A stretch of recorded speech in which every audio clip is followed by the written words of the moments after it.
છેલ્લા ઘણા વર્ષોથી વર્ષ 2016થી સતત લોકોની વિવિધ કામગીરી અને સેવા અર્થે રાજગૃહ સર્વજ્ઞાતિ સેવા શક્તિ ટ્રસ્ટ, ખેડૂત સેવા સંગઠન ગુજરાત અને કોળી વિકાસ સંગઠન ગુજરાતના માધ્યમથી નાના મોટા લોકોના તમામ પ્રશ્નોને નિરાકરણ અર્થે અમે સતત પ્રયત્ન કરતા હોય ત્યારે આજે વિવિધ પ્રશ્નો અર્થે જ્યારે લોકો અમારી વચ્ચે આવે, અમારી પાસે આવે ત્યારે ઘણા એવા પ્રશ્નો હોય, ખેતીના પ્રશ્નો હોય, જ્યારે લોકો મામલતદાર પાસે જાય તો એમ કે અમારા વિભાગમાં નથી આવતું, પોલીસ પાસે જાય તો કે અમારા વિભાગની અંદર નથી આવતું, ટીડીઓ સાહેબ પાસે જાય તો કે અમારા વિભાગમાં નથી આવતું અને કલેક્ટર પાસે જાય તો અમારા વિભાગની અંદર નથી આવતું.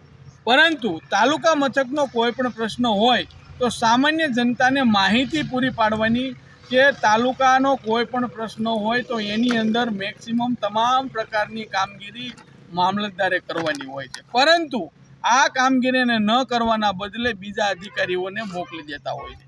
આજ સામાન્ય પ્રજાને એક નાની એવી એફઆઈઆર કરવાની હોય તો પણ 4 થી 5 ધક્કા ખવડાવવામાં આવે છે.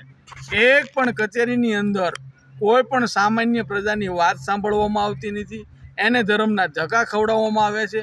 જ્યાં સુધી કોઈ આગેવાન, જ્યાં સુધી કોઈ રાજકીય, જ્યાં સુધી કોઈ વકીલનો ફોન ન જાય, એની બાંહેધરી ન જાય, એની ભલામણ ન જાય, ત્યાં સુધી એક પણ અધિકારી કામ કરતા નથી.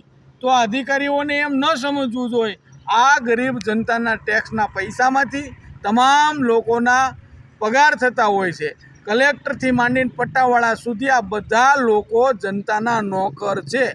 એટલે પ્રજાએ પણ તમામ પ્રકારની માહિતી મેળવી લેવી જોઈએ અને જ્યારે પણ કોઈ કચેરીની અંદર તમારી વાત સાંભળવામાં ન આવે ત્યારે આપ અચૂક એની પાસે એક બાંહેધરી લેખિત લઈ લો કે તમારી કચેરીની અંદર અમારો પ્રશ્ન ન સાંભળવો હોય, જો તમારા વિભાગની અંદર ન આવતા હોય તો તમારા કચેરીના લેટરપેડ ઉપર અમને લખી દો કે આ કામ અમારા વિભાગમાં આવતું નથી, જેથી કરીને તમારે ધર્મના ધક્કા ન ખવા પડે.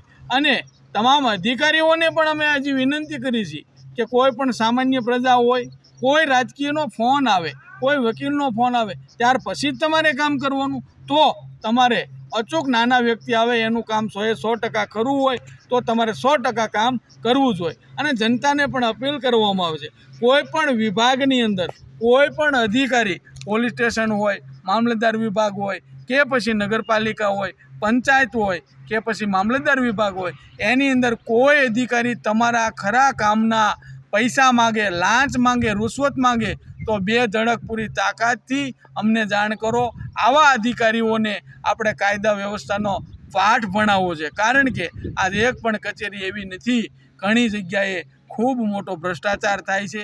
કારણ કે સામાન્ય દાખલો આપી દઉં, એક નાનો એવો કર્મચારી હોય એનો મેક્સિમમ પગાર 30,000 હોય તો જ્યારે એની સંપત્તિનો તમે દાખલો લઈ લો તો એની પાસે કરોડો રૂપિયાની સંપત્તિ હોય, લાખો રૂપિયાની સંપત્તિ હોય. તો આ ક્યાંથી આવે છે? એનો એક જ મતલબ કે આ લોકો તમામ પ્રકારે ભ્રષ્ટાચાર કરી સામાન્ય પ્રજાને બેફામ રીતે લૂંટી રહ્યા છે.